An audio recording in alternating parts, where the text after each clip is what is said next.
Bonjour les débutants en piano. Aujourd'hui, je vous apporte une nouvelle leçon. C'est la 31e du livre Schmoll de... À tout de suite!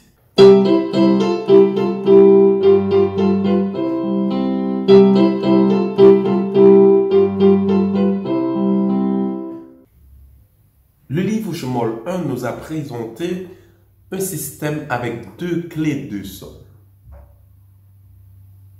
Par contre, le livre Schmoll 2 nous présente un système avec deux clés, mais cette fois-ci, la clé de sol en haut et la clé de fa en bas. C'est le système normal pour écrire une partition de piano.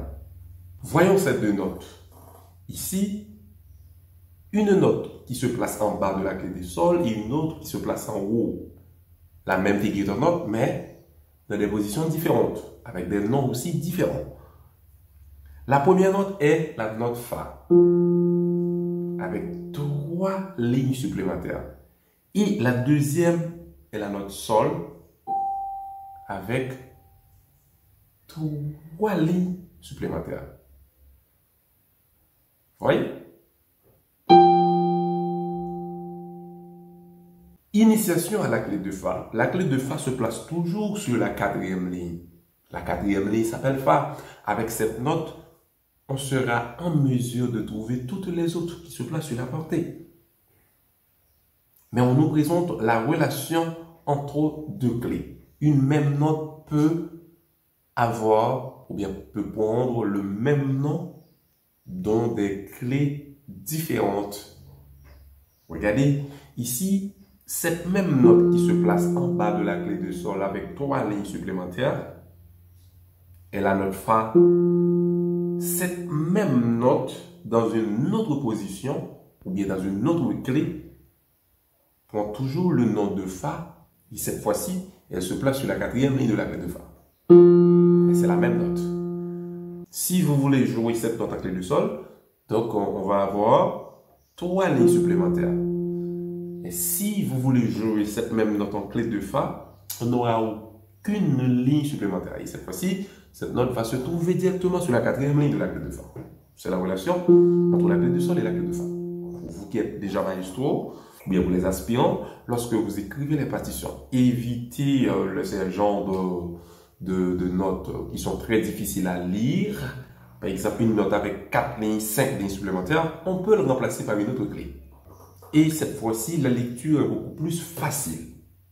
Corrélation entre les deux clés. Ici, c'est le Do central qui se place à la clé de fa. Comme je vous ai dit la fois dernière, le Do central commence la clé de sol et termine la clé de fa. Voilà. Ici, on donne la relation. Ici, plusieurs notes peuvent prendre le même nom dans des clés différentes. Ici, c'est le Do central.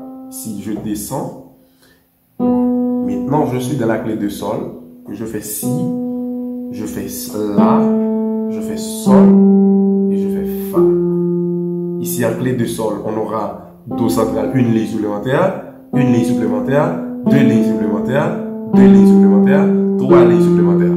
Et en clé de fa, on aura une ligne supplémentaire, 0, 0, 0, 0. Et on aura Do, Si, La, Sol, Fa. Et on continue à jouer la note Mi, Ré, Do, Si, La, Sol. Et ça nous donne une série de notes descendantes parce que je pars de haut vers le bas. Et on va jouer la série ascendante. Cette fois-ci, on commence de bas sans haut. Sol, La, Si, Do, Ré, Mi, Fa, Sol, La, Si, Do. Voilà. Un petit exercice pour maîtriser le nom de chacune de ces notes en clé de Fa. Essayez avec ça. Voici le Do. C'est le Do deuxième interligne. Do, Sol, Sol, Si, Do, Mi, La, Si, Sol, Sol, Mi, Do, La, Do, La, Fa, Ré, Si, Sol, Do, Fa, Ré, Sol, Sol, Do. Essayez maintenant. Allez. Essayez de donner le nom de chacune de ces notes.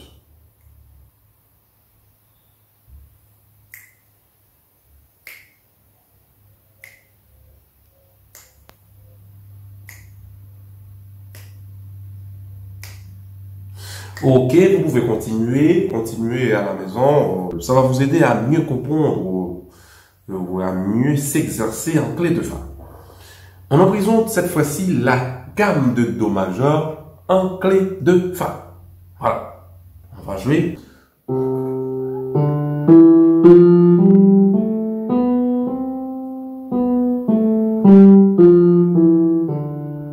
Ça, on représente un ensemble de gouaches.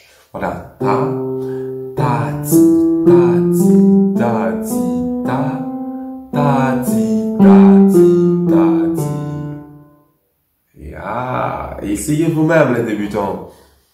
Et maintenant, on nous présente encore une nouvelle note, c'est la note de Ré, qui prend le même nombre de deux clés, ou bien donc c'est deux clés différentes. Regardez. La clé de Fa nous présente cette note. Après, cette note se place après le Do central. Comme je vous ai dit, c'est la clé de Sol. Elle peut aussi jouer en clé de Fa. Mais c'est la même note. Regardez. Pour jouer cette note en clé de Fa, il va falloir utiliser les lignes supplémentaires. Donc, une ligne supplémentaire. Par contre, pour jouer en clé de Sol, on n'aura pas besoin de lignes supplémentaires. Ce sont des notes identiques dans des clés différentes. La 31e leçon, jeunesse et gaieté. On dit vivace avec vivacité. Donc c'est cette leçon qu'on va jouer aujourd'hui. On va le travailler main droite avant, puis main gauche. Voilà. On dit de le jouer un peu plus rapide avec vivacité.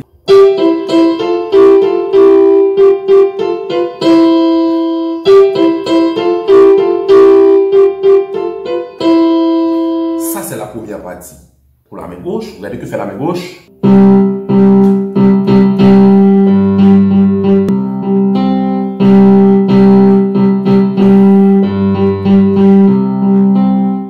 Vous voyez? Ici, dans cette partie, on fait une note, on appelle ça note tenue.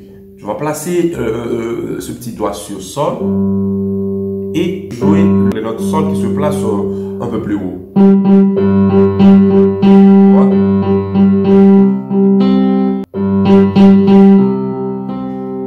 On va ralentir un peu le tempo.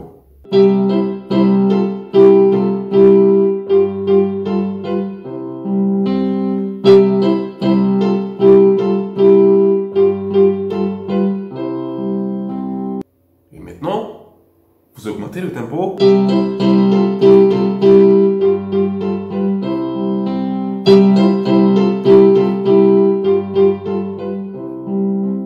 Pour la deuxième partie, regardez qu'est-ce qu'on fait. On est en position de Sol. Voilà. On n'est pas en Sol majeur. Pour être en Sol majeur, il fallait remplacer l'armature de Do majeur par une armature en Sol majeur en y ajoutant un Fa dièse. Mais on ne l'a pas fait. C'est la raison pour laquelle je dis qu'on est en Do majeur mais en position de Sol. Voilà. On va faire des petits staccato.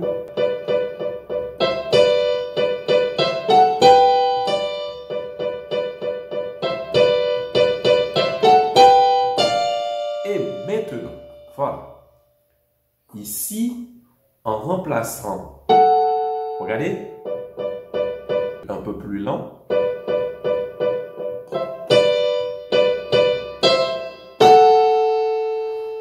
La et Fa dièse.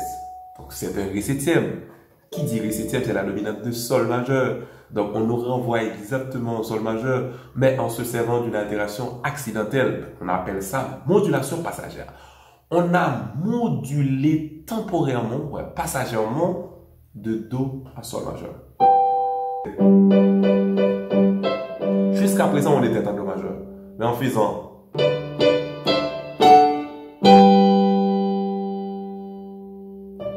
on est en sol majeur cette fois-ci. Regardez, et la main gauche.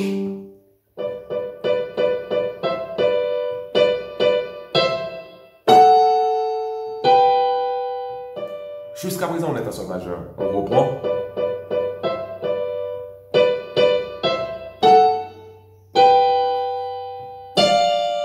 Maintenant, on est revenu en do majeur parce qu'on a remplacé le fa dièse par fa en se servant d'un écart. Pour revenir tout à fait en do majeur.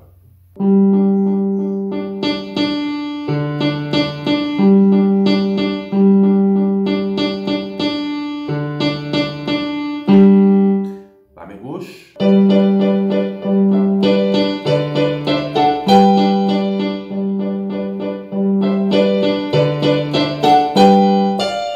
Ici, on met le da capo. Le da capo, c'est une sorte de reprise qui signifie qu'il faut recommencer et se termine jusqu'au refrain. Donc, on reprend.